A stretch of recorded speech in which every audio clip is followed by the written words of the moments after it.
আওয়ামী লীগ সরকারের পতনের পর নানামুখী ষড়যন্ত্র মোকাবেলা করতে হচ্ছে অন্তর্বর্তী সরকারকে। বর্তমান পুলিশ প্রয়োজন ছাড়া কোনো স্থানে তেমন শক্ত বল প্রয়োগ করছে না। প্রতিদিন সড়কে বিভিন্ন গ্রুপ দাবি আদায়ের জন্য নেমে পড়ছে নির্দ্বিধায়। সড়কে ঘন্টার পর ঘন্টা আটকে থাকছেন পথচারীরা। তাদের কোনোভাবে বুঝিয়ে পুলিশ সড়ক থেকে সরাচ্ছেন। কিন্তু গত মঙ্গলবারে শাহবাগের হোটেল ইন্টারকন্টিনেন্টালের সামনে পুলিশের উপর হামলার ঘটনা সরকার ও পুলিশকে নতুনভাবে ভাবিয়ে তুলেছে। সরকারি একাধিক সংস্থা মনে করছে জাতিসংঘ মহাসচিবের আগমনকে কেন্দ্র করে ঢাকাসহ সারা দেশের আইন শৃঙ্খলা পরিস্থিতির বিঘ্ন ঘটাতে চাচ্ছে একটি চক্র।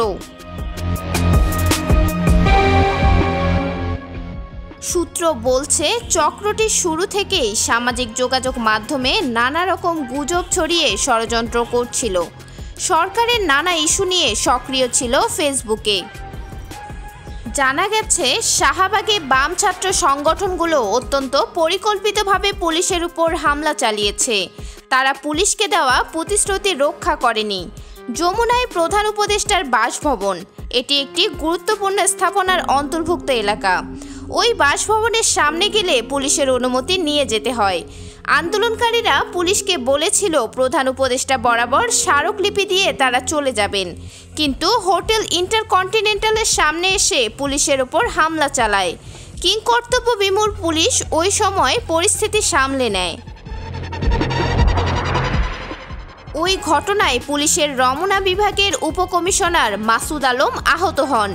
শিশু আসিয়া ধর্ষণের বিষয়টিকে পুঁজি করে সরকারকে বেকায়দায় ফেলার উদ্দেশ্য রয়েছে পুলিশের উপর হামলাকারীদের। তাদের কেউ কেউ গণজাগরণ মঞ্চের মতো আরেকটি মঞ্চ করার হুমকি দিয়েছেন। কিছুদিন আগে ছাত্র ইউনিয়নের নেতা মেঘমল্লার বসু ফেসবুকে স্ট্যাটাস দিয়ে বলেছিলেন, আবারও লাল সন্ত্রাস চালাতে হবে।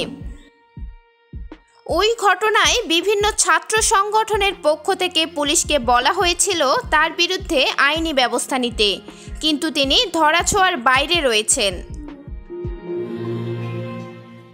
জানা গেছে, শাহবাগে পুলিশের উপর হামলার ঘটনায় বাম সংগঠনের নেতাকর্মী ছাড়াও অনুপ্রবেশকারী নিষিদ্ধ ঘোষিত ছাত্রলীগের নেতাকর্মীরা থাকতে পারে বলে ধারণা পুলিশের। বিষয়টি তারা তদন্ত করছে। এই গোষ্ঠী যাতে আইন শৃঙ্খলা পরিস্থিতির কোনো ধরনের অবনতি ঘটাতে না পারে সেদিকে সতর্ক রয়েছে পুলিশ।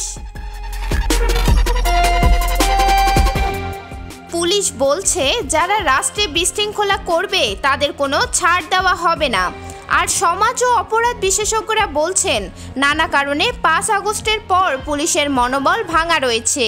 এ অবস্থায় যদি অব্যাহতভাবে পুলিশের উপর হামলার ঘটনা ঘটে তাহলে সমাজে অপরাধ প্রবণতা বাড়বে।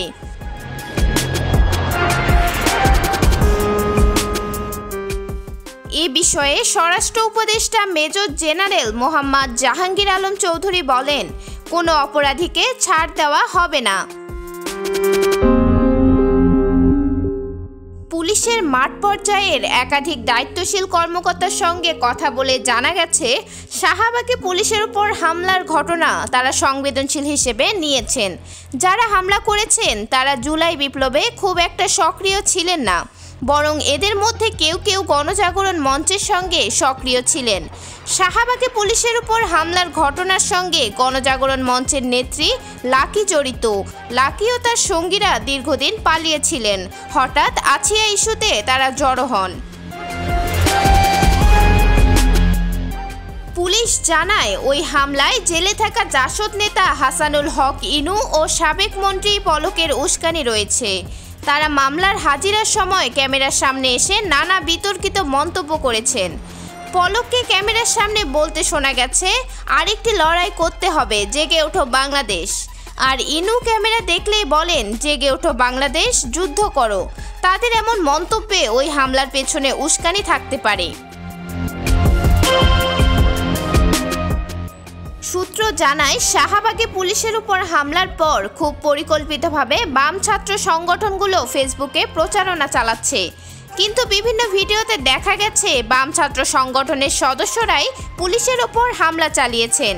পুলিশ জানিয়েছে, ওই হামলার সঙ্গে যারা জড়িত ফুটেজ দেখে তাদের চিহ্নিত করা হচ্ছে। ঢাকা ও ঢাকার বাইরের একাধিক জেলায় তাদের ধরার জন্য অভিযান চালানো হচ্ছে, কিন্তু হামলাকারীরা গা ঢাকা দিয়েছেন। এছাড়া ওই হামলার সঙ্গে নিষিদ্ধ ঘোষিত ছাত্র সংগঠন ছাত্রলীগের কোনো নেতাকর্মী জড়িত কিনা তা চিহ্নিত করতে চেষ্টা চালাচ্ছে পুলিশ। মিরাতুন জান্নাত, বিজনেস বাংলাদেশ, নিউজ ডেস্ক।